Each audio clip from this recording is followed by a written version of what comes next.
اللہ کے نام سے جو سراسر رحمت ہے، جس کی شفقت ابدی ہے۔ لوگو اپنے پروردگار سے ڈرو، حقیقت یہ ہے کہ قیامت کا بھونچال بڑی ہی ہولناک چیز ہے۔ تم جس دن اس کو دیکھو گے، ہر دودھ پلانے والی اپنے دودھ پلائے بچے کو بھول جائے گی، اور ہر حمل والی اپنا حمل ڈال دے گی، اور تم لوگوں کو مدہوش دیکھو گے، حالانکہ وہ مدہوش نہیں ہوں گے، بلکہ اللہ کا عذاب ہی کچھ ایسا سخت ہوگا۔ ادھر لوگوں کا حال یہ ہے کہ ان میں سے ایسے احمق بھی ہیں جو بغیر کسی علم کے خدا کے بارے میں جھگڑتے اور ہر سرکش شیطان کی پیروی کرنے لگتے ہیں، جس کی نسبت لکھ دیا گیا ہے کہ جو اس کو دوست بنائے گا تو یوں ہے کہ اس کو وہ گمراہ کر دے گا اور اس کو دوزخ کے عذاب میں پہنچائے گا۔ لوگو، اگر تمہیں دوبارہ جی اٹھنے کے بارے میں کچھ شک ہے تو غور کرو کہ ہم نے تمہیں مٹی سے پیدا کیا ہے، پھر نطفے سے، پھر خون کے لوتھڑے سے، پھر گوشت کی بوٹی سے، جو پوری بھی ہوتی ہے اور ادھوری بھی، اس لیے کہ تم پر کچھ حقائق واضح کریں جو تم کو سمجھنے چاہیے۔ ہم جو چاہتے ہیں ایک مقرر مدت تک رحموں میں ٹھہرائے رکھتے ہیں، پھر ایک بچے کی صورت میں تمہیں نکال لاتے ہیں، پھر ایک وقت دیتے ہیں کہ تم اپنی جوانی کو پہنچو، اور تم میں سے کوئی پہلے ہی بلا لیا جاتا ہے، اور کوئی بڑھاپے کی نکمی عمر کو پہنچایا جاتا ہے کہ وہ بہت کچھ جاننے کے بعد پھر کچھ بھی نہ جانتا۔ اسی طرح زمین کو دیکھتے ہو کہ خشک پڑی ہے، پھر جب ہم اس پر پانی برسا دیتے ہیں تو وہ لہلہانے لگتی ہے اور ابھرتی ہے اور ہر طرح کی خوش منظر چیزیں اگاتی ہے۔ یہ سب اس لیے کہ اللہ ہی پروردگار حقیقی ہے، اور اس لیے کہ وہی مردوں کو زندہ کرتا ہے، اور اس لیے کہ وہ ہر چیز پر قادر ہے، اور اس لیے کہ قیامت آ کر رہے گی، اس کے آنے میں کوئی شبہ نہیں ہے، اور اس لیے کہ اللہ ان سب کو ضرور اٹھائے گا جو قبروں میں پڑے ہیں۔ اس کے باوجود لوگوں کا حال یہ ہے کہ ان میں سے ایسے بھی ہیں جو بغیر کسی علم، بغیر کسی ہدایت اور بغیر کسی روشن کتاب کے تکبر سے اللہ کے بارے میں حجتیں کرتے ہیں، شانے جھٹکتے ہوئے کہ لوگوں کو اللہ کی راہ سے بھٹکا دیں۔ ان کے لیے دنیا میں رسوائی ہے، اور قیامت کے دن ہم ان کو جلتی آگ کا عذاب چکھائیں گے۔ یہ ہے تمہارے اعمال کا بدلہ جو تمہارے ہاتھوں نے آگے بھیجے تھے، اور تمہارے لیے خدا کا انصاف بھی، اس لیے کہ اللہ اپنے بندوں پر ذرا بھی ظلم کرنے والا نہیں ہے۔ اور لوگوں میں ایسے بھی ہیں جو خدا کی بندگی کنارے پر کھڑے ہوئے کرتے ہیں،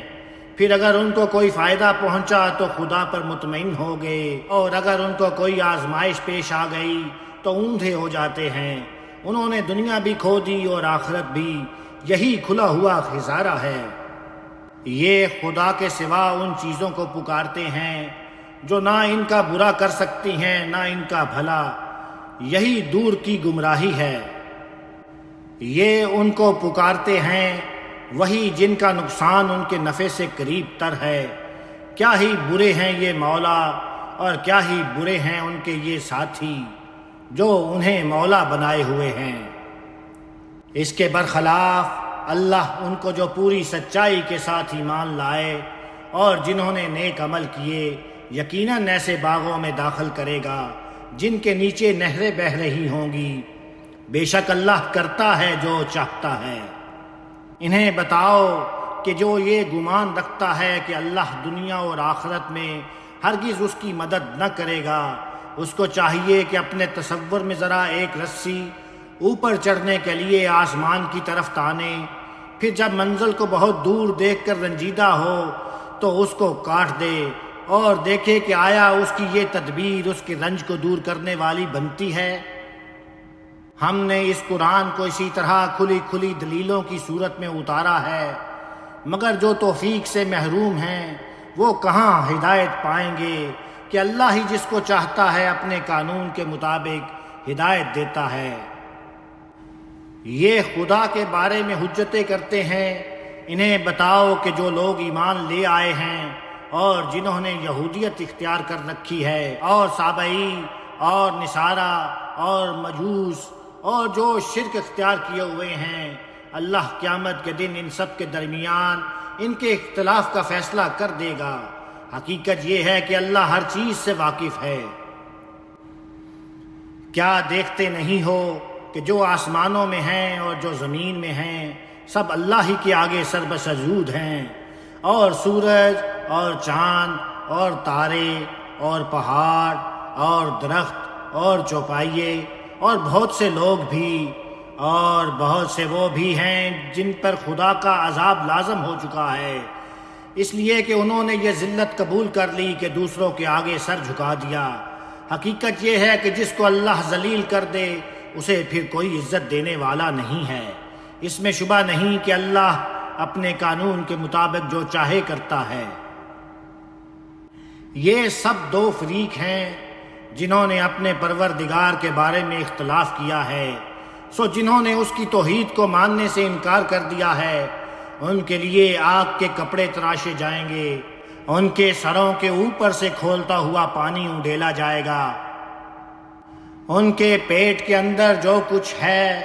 سب اس سے پگھل جائے گا، اور اوپر سے ان کی کھالیں بھی، ان کی سرکوبی کے لیے لوہے کے ہتھوڑے ہوں گے، وہ اس سے اس کے کسی عذاب سے بھی جب جب نکلنا چاہیں گے دوبارہ اسی میں دھکیل دیے جائیں گے کہ اب اسی میں رہو اور چکھو جلنے کی سزا کا مزہ۔ ان لوگوں کو البتہ جو ایمان لائے اور جنہوں نے نیک عمل کیے اللہ ایسے باغوں میں داخل کرے گا جن کے نیچے نہریں بہہ رہی ہوں گی، ان کو وہاں سونے کے کنگن اور موتیوں کے ہار پہنائے جائیں گے، ان کے لباس وہاں ریشم کے ہوں گے، اور مزید یہ ہے کہ انہیں وہاں پاکیزہ بات کی ہدایت بخشی گئی اور انہیں خدائے حمید کی جنت کا راستہ دکھا دیا گیا۔ یہ حقیقت ہے کہ جن لوگوں نے خدا کے پیغمبر کو ماننے سے انکار کر دیا ہے اور اب وہ خدا کی راہ سے روک رہے ہیں، اور مسجد حرام سے بھی جسے ہم نے لوگوں کے لیے یکساں بنایا ہے، خواہ وہ وہاں کے رہنے والے ہوں یا باہر کے، انہوں نے بڑے ظلم کا ارتکاب کیا ہے، اس لیے کہ اس مسجد کا معاملہ تو یہ ہے کہ جو اس میں کسی انحراف کسی ظلم کے ارتکاب کا ارادہ کرے گا اس کو ہم دردناک عذاب کا مزہ چکھائیں گے۔ انہیں یاد دلاؤ جب ہم نے ابراہیم کے لیے اس گھر کی جگہ کو ٹھکانہ بنایا تھا، اس ہدایت کے ساتھ کہ کسی چیز کو میرا شریک نہ کرنا، اور میرے گھر کو طواف کرنے والوں اور قیام کرنے والوں اور رکوع و سجود کرنے والوں کے لیے پاک رکھنا، اور حکم دیا تھا کہ لوگوں میں حج کی منادی کرو، وہ تمہارے پاس پیدل بھی آئیں گے اور ہر طرح کی اونٹنیوں پر سوار ہو کر بھی کہ سفر کی وجہ سے دبلی ہو گئی ہوں گی، وہ قافلوں کی آمد و رفت سے گہرے ہو چکے ہر دور دراز پہاڑی راستے سے آئیں گی، اس لیے آئیں گے کہ اپنی منفیت کی جگہوں پر حاضر ہوں اور چند متعین دنوں میں ان مواشی جانوروں پر اللہ کا نام لیں جو اللہ نے انہیں بخشے ہیں، تم ان کو ذبح کرو تو ان سے خود بھی کھاؤ اور برے حال فقیروں کو بھی کھلاؤ۔ پھر چاہیے کہ لوگ اپنا میل کچیل دور کریں، اپنی نظریں پوری کریں اور اس قدیم گھر کا طواف کریں۔ یہ باتیں ہیں جو ابراہیم کو بتائی گئی تھیں،